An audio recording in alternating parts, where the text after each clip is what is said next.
Hey, this is Chuck, and you are listening to Fans with Bands, the podcast where we talk to the fans and the bands they dig about life, music, and whatever the hell else we want to talk about. Today on Fans with Bands, we're talking to Hard Luck Pete. Check it out. Oh, it's so nice. Hey, this is Chuck with Fans with Bands, and I'm talking to Pete from Hard Luck Pete and Wrong Way Streets. Pete, how you doing, man? Doing great. How are you tonight? I'm doing awesome, man. Thanks so much for being on Fans with Bands. Thanks for having me. It's really a real honor to be on the show. I tuned in not too long ago, and you had Phil Prophet on. Had a good time. So Yeah, why not? Yeah, it's awesome. You know, I haven't seen you live yet, but I remember seeing some posts. I think you had some posts in playing in Detroit tonight about some upcoming shows, and I think that was before or right after I saw Phil.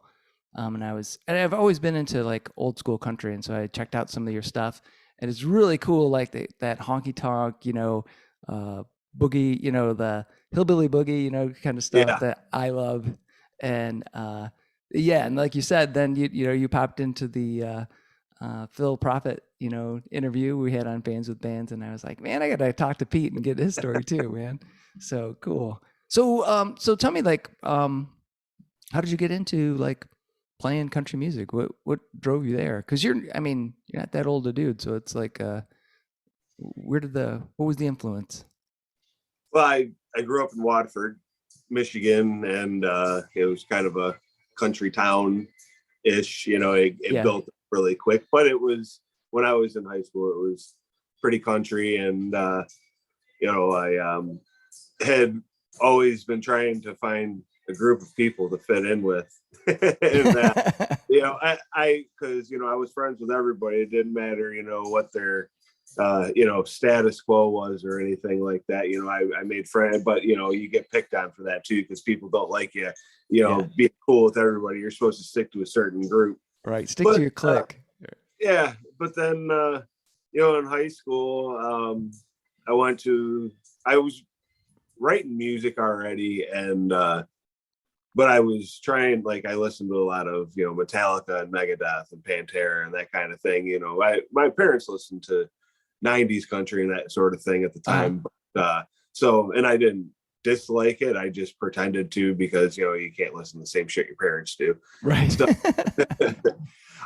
ultimately, when I was trying to write songs, they all kind of felt like country anyways, and I never did anything really with any of the ones from way back then. I think I still got a folder of them, but high school came around, and I fit in fairly well with the country group of people, and I worked on a few farms and stuff because I wanted to check it out.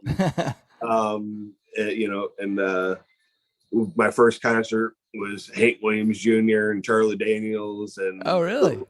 Skinner and Little Feat and Marshall Tucker.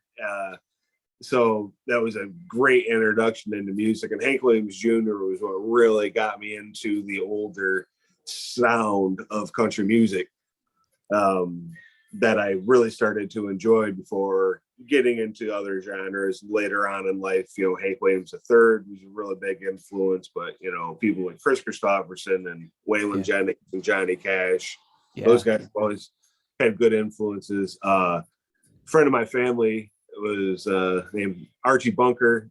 His brother Billy, or not Archie Bunker. No. I was gonna say, was his name really Archie Bunker? Fuck yeah! Oh god! And, no, he's not Archie Bunker. Well, that would be interesting, having Archie Bunker as your as relative, wouldn't it? Oh yeah. I was wondering why you laughed, and I didn't even realize I said Bunker there for a second. But even better than Archie Bunker, good friend of the family was Archie Grammer. His brother was Billy Grammer, who designed the Grammer guitar, and he had also was one of the studio musicians on the Wabash Cannonball. Oh, cool. So in the 2004-2005, when my grandma passed away, Archie came up to me at the funeral and said, hey, me and some of the guys are getting together at my house later. Would you like to come over and jam? And I could play like 3 chords. I didn't know anything at all, but right. uh, yeah, it was like, yeah, heck yeah, this is awesome. And these guys are all 75, 80 years old. Archie had played the Grand Ole Opry, and he'd opened for George Jones and Stonewall Jackson, and George Jones was so hammered that he couldn't play. So Archie's out there holding down the set, but thankfully Stonewall was there and was able to gather in the crowd, and because they were getting a little rowdy back in those days, George had a way of doing that. But yeah, even for my graduation, Archie went down and visited George at his house and took a picture of him on his lawn with his Tennessee hat on and on his John Deere tractor. So I have that out in my garage. Oh shit! Yeah. Yep. So that day, Archie, I went over there and hung out with Archie and those old fellas. And it's funny now because everybody knows it as the Chris Stapleton tune, but Tennessee Whiskey, they were playing some old shit, and I didn't know a lot of it, but all of a sudden they were playing Tennessee Whiskey, and I knew, with David Allan Coe and George Jones singing it, and I was like, I know this song, and I was all, and then I'm singing, and they're like, shh, the women are sleeping upstairs, Oh, I'm sorry, now I'm being too loud, but that really was where it started, where it's like, man, this is really cool.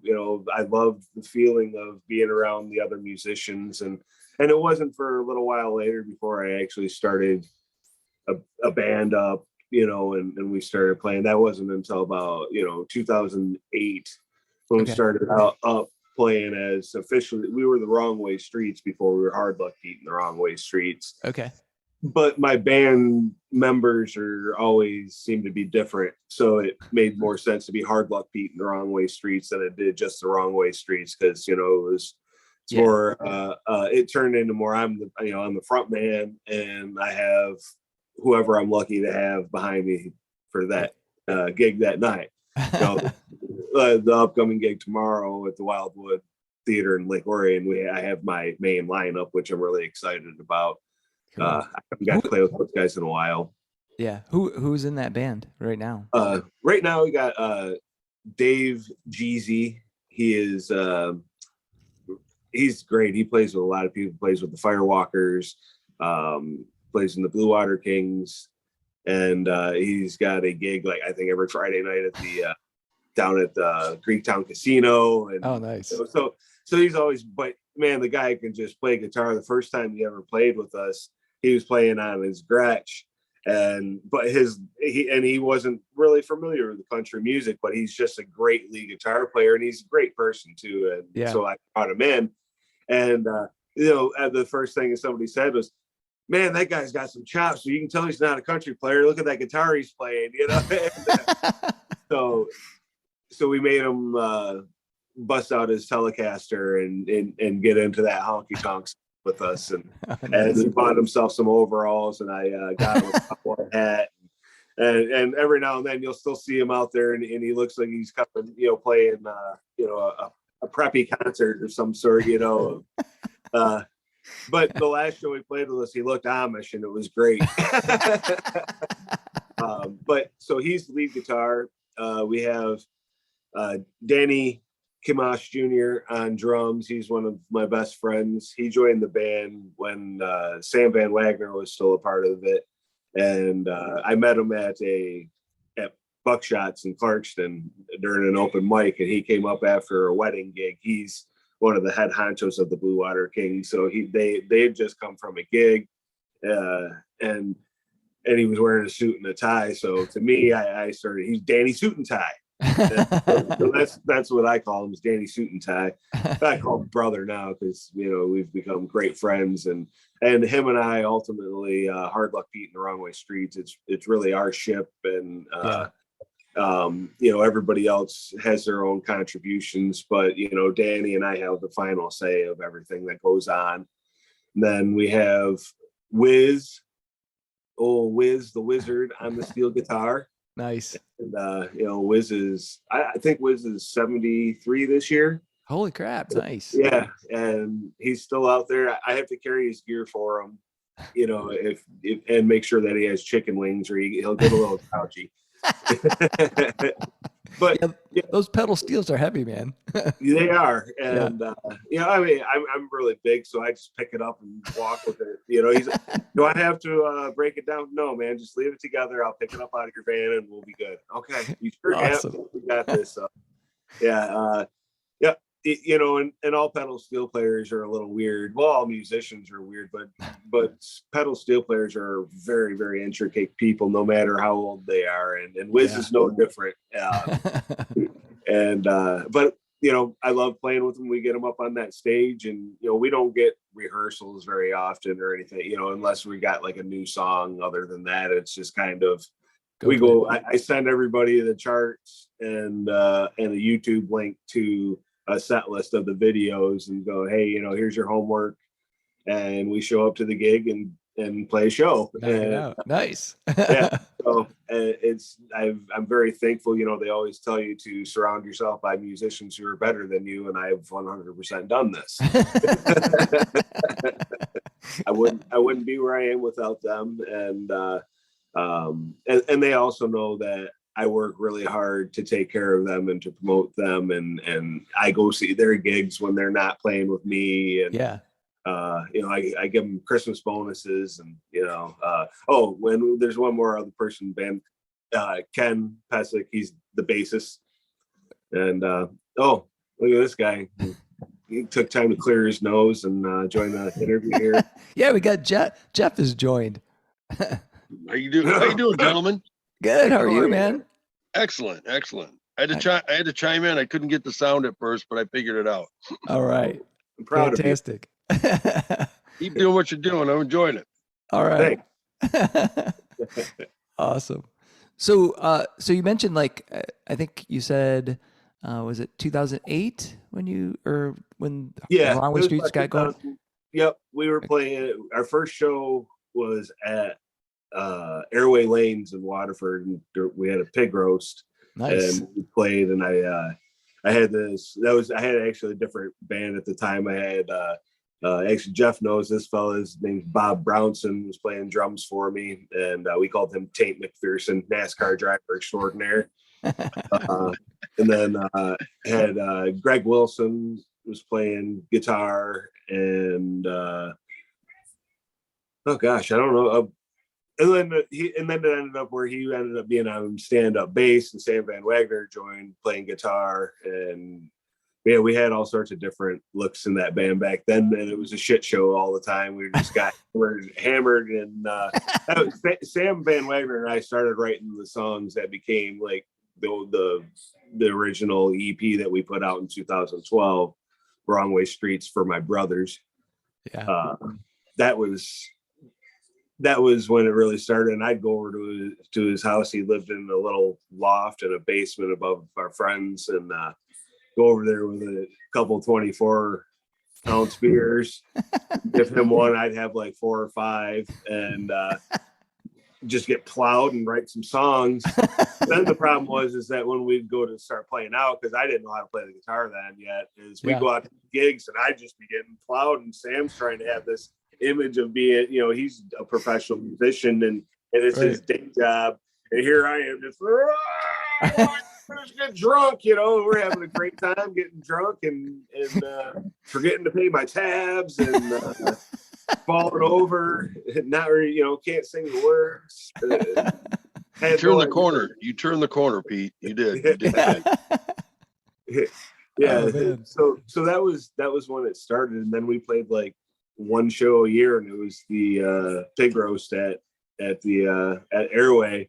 And there would be, you know, between 300 to 1,000 people there, and we had, you know, spaghetti wrestling and whipped cream wrestling, and volleyball going, and you know, beer pong and dart tournaments, and we had a bunch of different bands that I put together all the bands, and the cops would come because when we play out on the deck, there was this one person's house where you couldn't hear it outside, but all the music echoed right into her living room. It was just absolutely nuts, and the cops were like, "We're sorry." We're like, but we went over there. We're like, we hear shit. We walked into her living room, and this sounds like you guys are playing in her living room. So, Like it's still fucking daylight out, but Watford doesn't have a noise ordinance. So if anytime somebody calls and complains that you're supposed to shut up. Just churches, right? Right. Just churches. That's right. So, so what's the songwriting process for you? You know, for you, like, I mean, because there's obviously an element of humor, you know, in some of those tunes, and which I love. So, you know, what is that like for you? Like, do you come up with lyrics and like, you know, try to fit some chords around it, some, you know, some melody, or do you just like put it all together as it's coming across to you? Well, I'll tell you, it comes down to a quote I heard from Waylon Jennings a long time ago that Hank Williams was the only man alive that could ever make you feel good about feeling bad. And I always remembered that quote. And I went through a lot with the drinking and everything, and you know, being bullied in school and things like that. And you know, I was adopted, and which was great. I had great parents being adopted. I mean, Yeah. you know, getting two people that want you, fucking awesome. Right. So, you know, but there's things that are different, you know, and Yeah. when that happens, so that you don't understand as a kid, that you do more, and you're like, well, why did I react this way or that way? And it doesn't, you know, Right. but you know, there was a lot of these things, and I always wanted to feel, and my dad was the same way. He always made jokes about fucked up situations and things like that. So, and I always felt better laughing about things than I did being miserable about them, and it reflects in my songwriting. I come up with, you know, it depends. It might be something, you know, going on in my life, which a lot of it is, and for the most part, you know, majority of the songs are true, with maybe you know, something embellished to make it make sense, or give you that extra laugh, you know. Like, I haven't murdered anybody for cheating on me, but I have been cheated on, and you know, those kind of things. So but so ultimately, when I go to write a song, something, Four Nights in Waco is a good example. I was dating a woman at the time, and it was our anniversary, and she had come over, brought dinner, but you know, didn't, I don't need a gift, but you know, it's the thought that counts, kind of thing, you know. And so came over, and there was nothing, and she's like, I bought a ticket to go see my friend and my best friend in Waco. And I'm like, all right, weird day to do that, you know, or whatever. Yeah. And, you know, like, what kind of sign are you sending me here? So you know, about a month later, she goes down to Waco, and I had this idea pop in my head. Well, because she was going to be there for 4 nights, and I was like, well, 4 nights in Waco, she don't love me no more, or 4 nights in Waco, she come back to stay. I guess I'll see what happens when she comes back. Now, she didn't go down there to leave me or anything like that. It ended a few months later, however. So, and that really pissed her off, because when she heard the song, she's like, that's not how it ended. I'm like, yeah, but it makes for a song, like, you know. Right. I wasn't leaving you when I went to Waco. I'm like, yeah. She don't love you no less. She don't love you no less. More. That's right. Yeah, so that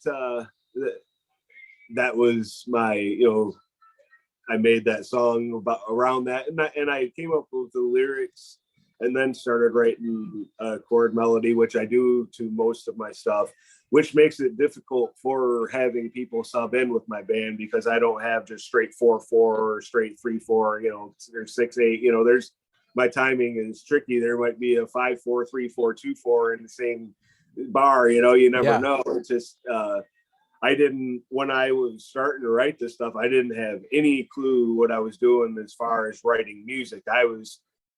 I had a melody in my head, and wrote it down on paper, and I would try to work with other people who played guitar and write around my melodies, you know, and around my lyrics. And then when it got to the point where it was too hard to count on other people to play with my project, I realized I needed to learn to play the guitar. And, so I've spent the last 5, 6 years, improving my guitar skills slowly. Nice. But I still mostly will start off with lyrics and then try to, and it's a little different now. If I get a like a chorus or something that I'll write, I'll sit down sometimes and try to write to that chorus, because I have the skills now. Or I'll text Dave and be like, hey, listen to this. What do you think about that? What should we use for a chord progression? Because I know his knowledge. I've even taken lessons from him, so I know his knowledge is just through the roof, and I know he'll have, you can do this, that, and another thing. Right. Yeah. And we just wrote a new song that I'm calling Dramus Avenue that is in drop D. So I've been learning drop D, and I've got the song down already. I'm pretty excited about that. We'll be debuting that tomorrow at the Wildwood. Nice. Excellent. Yeah. So you got any plans to do any more recording? Because I think the last CD I saw that you had out was the 4 Nights in Waco, that EP, right? Yeah, we've been in the studio for about 2 years now. We have about 6 songs started. We're going to re-release some stuff that I did from the Wrong Way Streets EP in 2012. And then there's a few songs that we're going to re-release from the 4 Nights in Waco album. For example, I've known for my feud right now with the local country station 99.5. I've been trolling their Facebook daily because they seem to think that they're one of the local news channels, even though they don't really play country music on there anyways. They don't talk about it either. I'd rather them talk about that stuff that they play on their channel rather than have another news channel. So, and they don't talk about any of the local people. And we have a lot of really, really good local country artists here. So anyway, I've got this feud going with them, and I'm a top fan. Instead of being blocked, I'm a top fan. And I don't know where I was going with this. What was your question? about a new album. New album. So yes. So since 99.5 doesn't support local music, we know that there's Sessions Radio that does. They play a lot of all local stuff. And then there's also Motor City Riffs. Yeah. And Motor City Riffs has actually played a few of my country friends' songs on there. So I wanted to redo Lately I've Been Drinking Too Much Lately for a radio cut.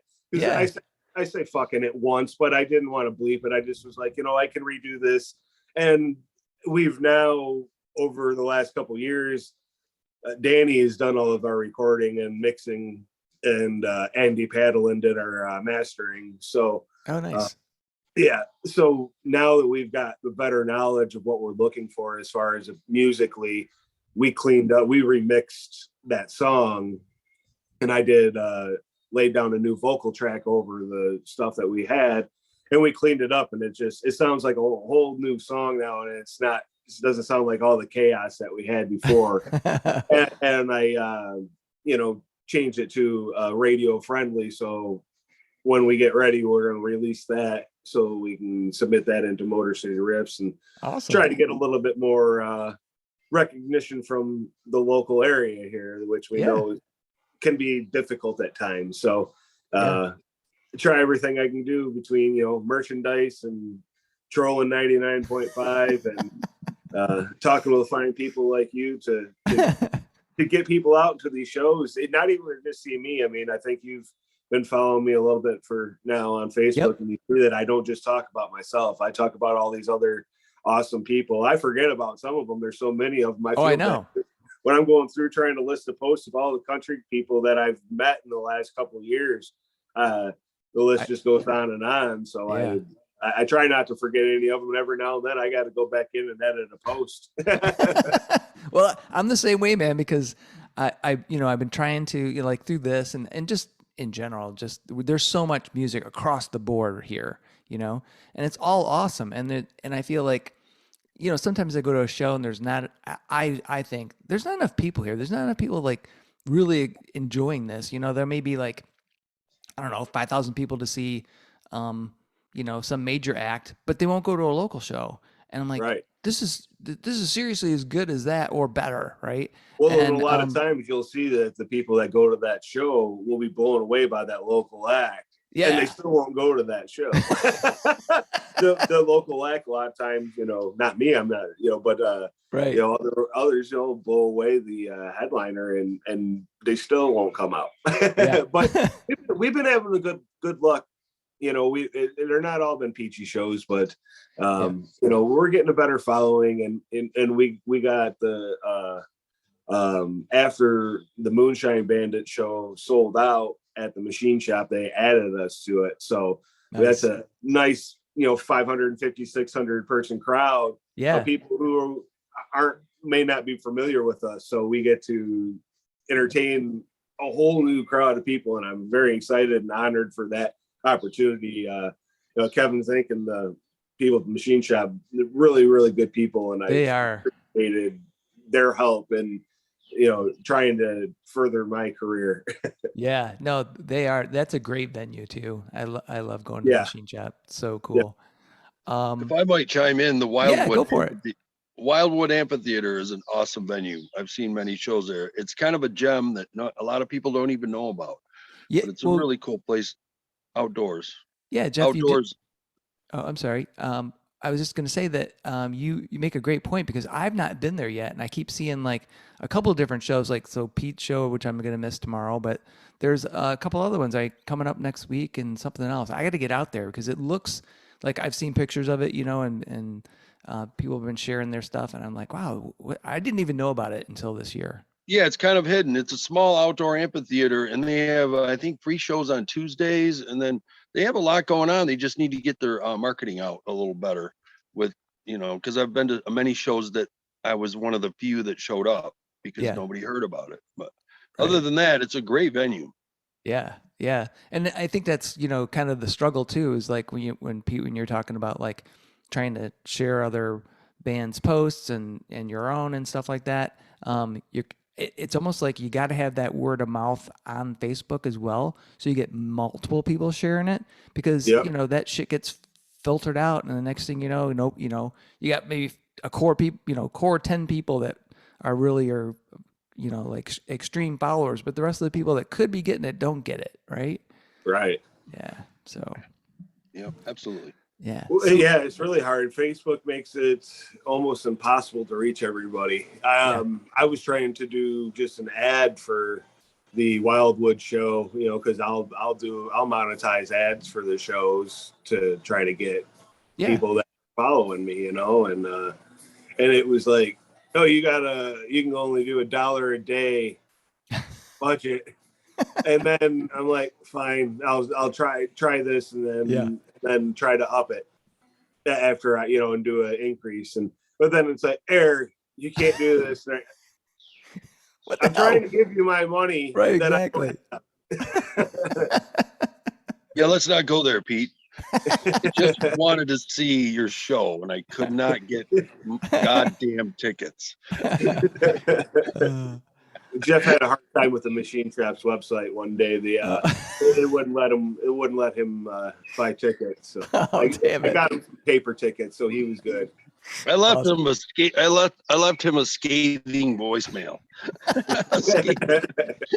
It was very entertaining. I had a few drinks and I was trying to buy tickets. Just wanted to see the show. I want to give you my money, damn it. You hooked me up, though. You hooked me up, Pete. He did. He made it happen. That's awesome. right. I make shit happen. I try to make it happen for everybody. That's really, that's what makes me successful, is because I'm not just in this for me. I'm not making money doing this. I would like to break even, Right. If I could, but I'm paying my guys, a lot of times out of pocket, because I won't pay them just what the gig pays them if it doesn't pay fairly. I'm going to make sure that they're paid what I think that, what I can afford, it's over what I can afford, but I do it anyways, because I want people who play in Hard Luck Beating the Wrong Way streets to know that I cherish the fact that they're taking time out of their schedule to play music with me. Not to mention, I want them to stick around and watch the other bands and be a part of this, because this isn't, I don't have people in my band that aren't friends. Yeah. Once you come through that door, you're a buddy. And if that's not the way it is, it's not going to work out. No hard feelings, but we're moving along, and I'm playing with people who are going to have a good positive attitude, and we're going to have fun. Yeah.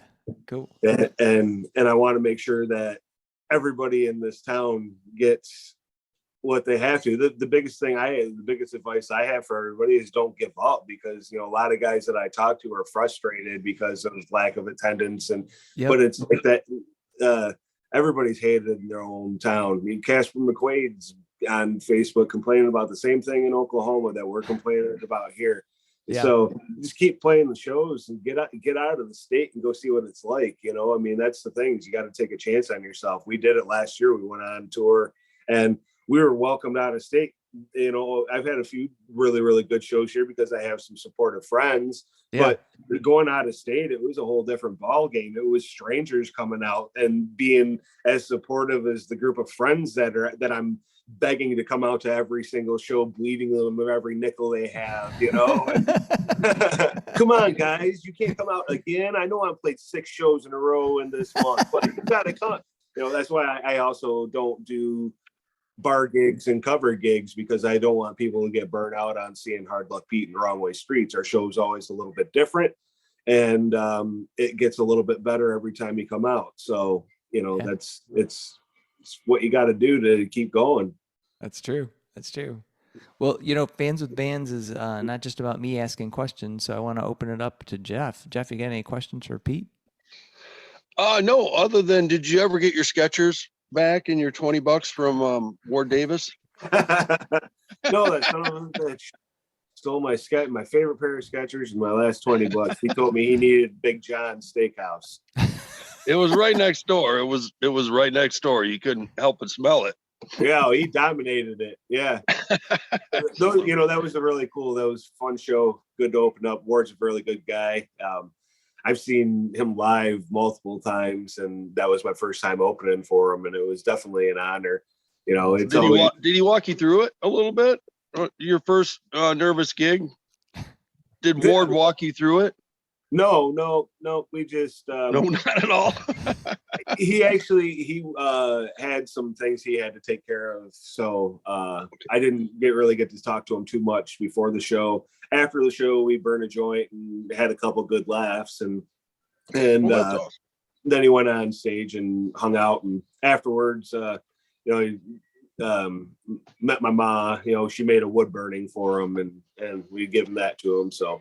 Nice. That was really cool. It was a good experience. It's everybody's got when you're a musician or anybody, everybody's got their own things going on. So it's easy to judge, like, oh, that guy's an ass or that guy's right.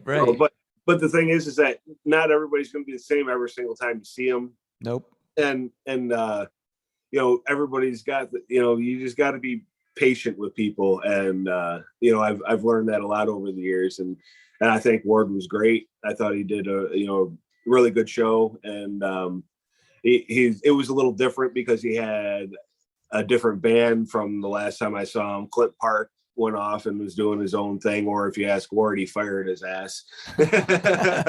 But Clint Park just released an EP, and he's doing it's really good. I was really impressed. It's number 5 on iTunes right now, and he's an independent artist.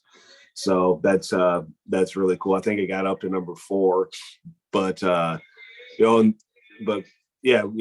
I think going through all the things he went through, once you really get to know him and get to be a friend of his, I'm sure he has a lot of insight and a lot of guidance and things like that. You can he's pretty open book, so I learn a lot from him just watching his Facebook page and stuff like that. The show after we opened for Charles Wesley Godwin, and those guys were just some of the nicest people ever. They stayed out and the whole band watched our entire set, and they were awesome. They were really because we're a different different breed. It's like you don't know whether to take it seriously or not, because you go, you got Four Nights in Waco or Trying, which are love songs, kind of, heartbreaking songs. And then, you got Where's Your Sister and, Yeah. and things like that. So it's, somewhere between, I guess, Hank Williams Jr. and Wheeler Walker Jr. Right. So, but I don't want to be just a gimmick. So I don't do all just, custom songs, but we definitely have our share of them. And so it was interesting watching, Charles Wesley Godwin's band and him himself come out and talk to us and tell us like how badass that was and how much fun they had watched. That's cool. And then, when I play at the machine shop, I smoke a brisket or some pork and make some mac and cheese and whatever. And Nice. So Charles wanted to find out how I got such a good bark on my brisket. And so we had a few minute conversation about smoking meat. And Nice. it was just, a real pleasant experience. And I look forward to this Friday with Moonshine Bandits. I have a feeling that they're going to be, a good group of guys, and I'm excited to share the stage with them and warm it up for them. But then tomorrow we got Brandon Calhoun opening for us, and he's a really, really good guy. I haven't met him yet, but I've heard a lot of really good stories about him. So I'm even more excited that he's opening than I was just knowing that some guy named Brandon Calhoun was opening for me. Yeah, so, that dude is awesome, man. So I'm really excited. It's gonna be a fun show. Yeah, and he's a cool guy too, man. I met him years ago because I saw his band play at Dark Horse. I didn't know who he was. I think I went to go see. I don't know. Do you know Elliot Moses from? He's in like Whinstone Cowboys, and he was in Universal Temple of Divine Power and Black Irish.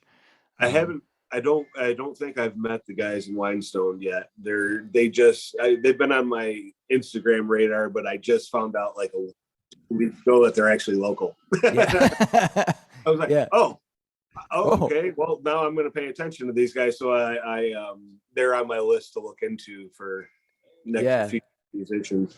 Well, I think I went to see, I think it was Black Irish, and so Brandon was playing like on that show, and he was, his band, and I was like, holy shit! I bought a CD right away because I was like, this guy is fucking awesome. Awesome. Yeah, so that'll be cool. That'll be really cool. Yeah, I'm excited for that. Yeah. So if you could go anywhere in the world to play a show, where would you want to go, and who would you like to have on the show with you? Oh, I've always wanted to play Billy Bob's in Texas. That would be cool. Yeah. I'd take Phil Prophet down with me. All right. I would like to, as much as I'd like to play with I would love to play with Cody Jinks or Whitey Morgan or, Jamie Johnson or Bo Cephas, any of those cats. But ultimately I'd like to bring people with me that I can pop up, if I could, Phil Prophet or Rachel Brooke and Jennifer Westwood, if I could bring some of them with me, that would be badass. Have Detroit honky tonk down at Billy Bob's. I think that would be really fucking exciting. Yeah, that would be actually, the marketing alone would be awesome, Detroit honky tonk and hell yeah. That's right. I have ex best friend came from Texas, and he always told me, back in my days, that he didn't know they made rednecks like this as far north. And, he was like, you, if I didn't know you, I would think you was from Texas. So cool. It makes sense. And then, it was funny because a lot of people now see me with the long hair and the beard, and I didn't grow that. I found out about Whitey Morgan and Cody Jinks and all these long haired country singers afterwards. I started growing the hair and the beard out of depression when my best friend Gargi had taken his life. He was in the military and he had PTSD, and he took his life one night, and I kind of quit shaving. And when he got out of the army, he did the same thing. He quit cutting his hair and quit shaving for a while. I had a big old burly beard, and so I kind of went that same route in mourning, which ended up turning into where I have glorious flowing locks of hair and a great beard that when my girlfriend gets she's a hairstylist, so she gets in there with a blower and blows nice. it and adds about an extra 6 inches to it. I mean, it's like my love life. Just keep blowing it and adds that couple extra inches there. And, Nice. So that's ultimately where the hair and the beard started. Nice. It didn't even have anything to do with music, but I used to shave my head bald every year. I've always had a big beard since I was like 14 when I met Jeff. Jeff, yes. Jeff You're was correct. a friend of my dad. You are correct. Absolutely. Oh I know this kid for a long time. Yeah. Or this young man. This young man. That's young. He's a young man. He was a kid. Jeff was one of my dad's best friends growing up, and in turn has become one of my closest old man friends growing up. Because we all have to have an old man friend, and if it could be anybody, I'm thankful it's Jeff. He's a hell of a guy. Awesome. Fantastic. Appreciate it. So Pete, what was the very first album you bought, or CD or tape? It was I know I'm trying to think if it was, well, my camera moves with me when I went to the side too. This thing is fucking awesome. This thing is, I know, it's cool. I don't know how it happened, but I have this thing on Panorama or whatever. So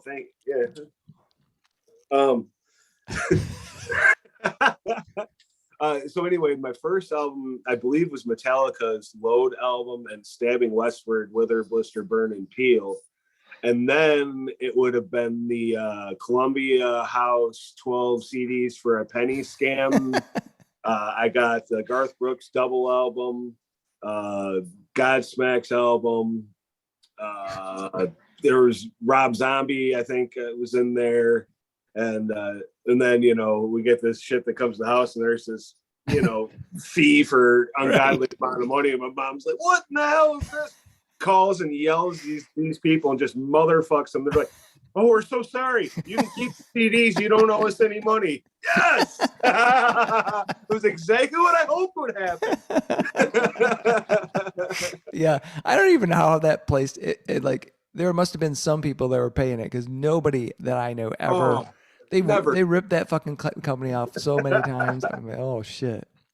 Yeah. And they kept doing it, because they used to have LPs, then it was like, cassettes, and then it was fucking CDs, and they kept doing it. Yeah. So yeah. Didn't they even send you the penny to start it off anyways? Yeah, probably. Here's your penny back, man. Don't have your mom call us anymore. Yeah, please don't. She was not pleasant with us. So Jeff, how about you? What was your first album you ever bought? Yeah, you guys talk for a second. I got to grab my charger. Well, all right. Yeah, go ahead. I grew up, I had an older sister, and so I used to go through all of her albums, Kiss Alive, and oh, nice. Emerson, Lake and Palmer, and Funkadelic, and Sgt. Pepper's, and she had quite a eclectic collection of really, looking back, it was really cool stuff. REO Speedwagon, wow. When in the 70s. So I was born in 68. So you figure she's 8 years older than me. So oh shit. I was really experience. I really got I didn't have to buy any other than going to Harmony House later on to get your tickets. Yes. And then I ended up dating a girl who used to work at Harmony House. Nice. So I didn't buy a lot of albums or cassettes. I didn't fall into the Columbia House thing. I used to pass out free albums at Piston games when they used to play at the Silverdome. Yeah. You would we had stacks of Peaches. I think it was Peaches records and tapes or something, or whatever. They were passing out albums at the gate when you walked in, and I was 14 when I did that. So yeah, I miss all that old the record stores and the LPs and stuff like that, and the vinyl. Yeah. And the vinyl. I know the vinyl's made a comeback. Oh yeah, for sure. Big time. For sure. But there's nothing like the little scratching in the background and trying to guess where you're dropping the needle Oh to get yeah. the song you want to hear. Yeah. You know what I found the other day was the at the Canterbury Village. I was there, and they have a little record shop in there, and they had the Best Little Whorehouse in Texas soundtrack. I didn't know they had a record shop there. That's across the street from the Wildwood Amphitheater, by the way. It is. Oh, If cool. anybody wonders. Oh, so they have. I didn't know they had a record store there either. That's cool. That's Yeah, awesome. it's in one of the Yeah, shops. the little shops there. Yeah. Yeah. That's Yeah. awesome.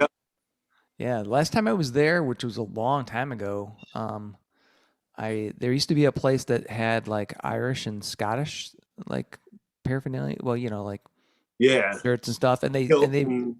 yeah, they rented kilts. So I rented a kilt for Christmas. It's still there. It's still still there. It's in the back. There's little shops in behind the Canterbury. There's Yeah. standalone shops, and it's still there. You can rent kilts and stuff for the Renaissance Festival or Oh, whatever. awesome. That's cool. That's Or awesome. whatever your needs are. Right. So Pete, I'm curious about like, if you could have a beer, whatever kind of beverage you prefer, who would you like to talk to, and share that beverage with? It could be alive now or dead. I'd like to hang out and get high with Willie Nelson. Yeah, I think I would love to get high with Willie Nelson and just listen to him tell stories. Yeah. I don't need to talk. I just want to sit there and bask in the glory of old Willie and float away into the sky like you should when you listen to Willie Nelson.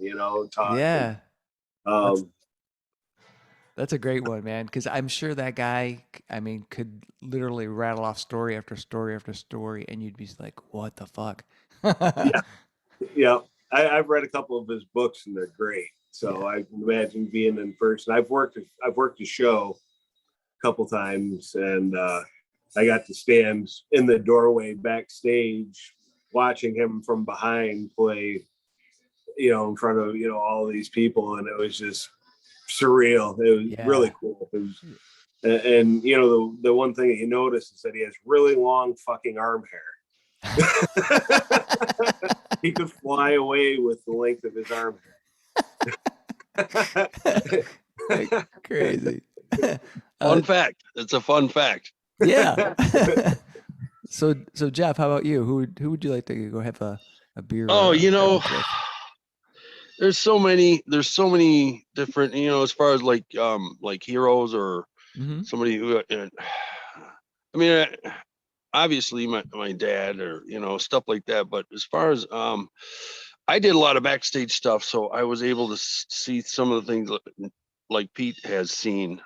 That's really cool. And I love those moments. I've gotten offered to come on the tour bus to have a beer with Dave Mustaine, but I couldn't because a Megadeth, because I couldn't because I was working. Yeah. But I've had those opportunities, and one of my heroes I grew up, not heroes, but one of my favorites from my teenage years. And even have him, he got kicked out of Metallica for drinking too much, for God's sake. So yeah, even to just get asked, that's all it counts. Sometimes it's just the offer, just was close enough. But like I can imagine, yeah, probably better off that I didn't, but I couldn't because I was working. Crazy. How about you, Chuck? Who would you have a beer with? Shit. I know it's tough. Yeah, I know. Yeah. I asked the question and then I'm like, oh shit, there's so many.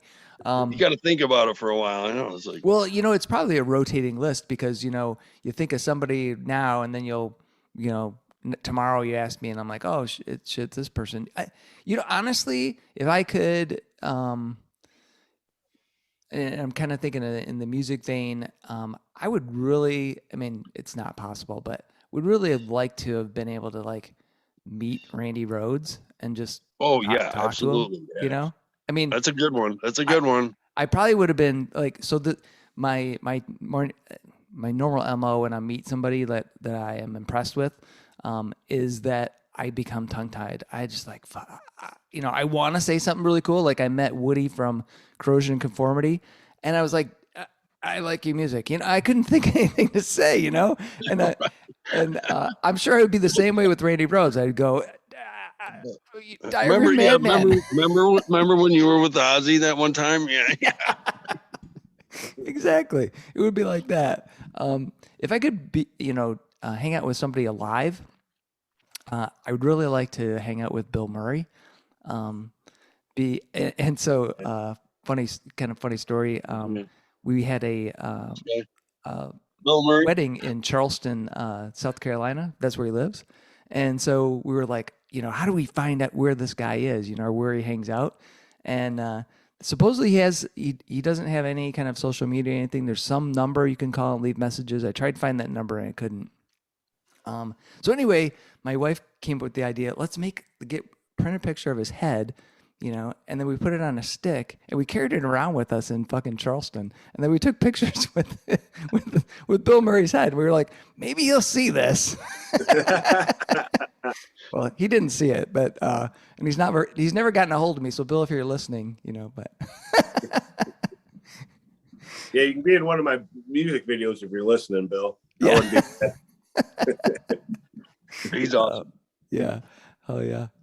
Well, Pete, I really appreciate you being on Fans with Bands. Jeff, thank you for joining us. This has been fun. Thank you so much. Yeah, man. Thank you. I've only got one last question. It's the controversial question which causes divorce and could international conflicts, I think. And that is pineapple or no pineapple on pizza, Pete? I do not prefer pineapple on pizza. I used to work in a pizza shop, and so I do not prefer it. I don't mind pineapple nowadays. Yeah. I didn't used to like it at all. I got the flu one Easter, and that was the last thing I ate. So it was, a mental thing. Right. But as I've grown up, I don't mind pineapple anymore, but I still don't like it on pizza. It just doesn't do it for me. No, I'm with you too. How about Jeff? You were shaking. Don't mix your fruits with your vegetables. Keep it separate. Something about it, even in a drink. No, well, I mean, if you want to be technical, if you're putting tomato on it, you're already putting a fruit on it. That's a gray area, though. Yes, yeah. Technically, right. It has seeds, and it's in its larval stage still. But tomato sauce, but right. No, I'm not a huge fan of pineapple on pizza. Not at all. Yeah, no, me either. So it's weird, I guess. Unanimous. Let's thumbs down. Hey, and by the way, tomorrow, just real quick before we go, I would like to. Tomorrow's a family-friendly show, so I will be singing "Love You All." However, I don't even know. I got to figure this out. Yeah, there you go. Love you all. Excellent. Awesome. All right. Well, thank you guys again so much for being on Fans with Bands. And Pete, I'll be looking to get out to a show and meet you in person. We look forward to seeing you. Thanks again, Jeff. Thanks for joining. Yeah. All right, absolutely. You guys are great. Awesome. All right. Thanks a lot. Thanks to Pete and Jeff for joining me on this episode of Fans with Bands. I had an awesome time talking with Pete about his band, Hard Luck Pete and Wrong Way Streets, and learning how he got started and his plans for the future. Being a fan of old school country music, I'm looking forward to seeing Pete live and checking out the new album when it's released. See the show notes for all the details and links. These are tough times for everyone in the creative industries such as music. Your support of live streaming, purchasing music, and merchandise is critical. If you can help out your local artists, please do. If you are in the Michigan area, consider following the Playing in the Detroit Area Tonight Facebook page. It is a place for fans and bands to support each other and share our combined love of music. Thank you all so much for listening. Be sure to hit subscribe on your favorite podcast service to get each and every episode of Fans with Bands. Spread the word by rating the show and leaving a comment. We want to hear what you think. You can keep in touch by following us on social media. This is a Life in Michigan production. Until next time, be well and kick out the jams.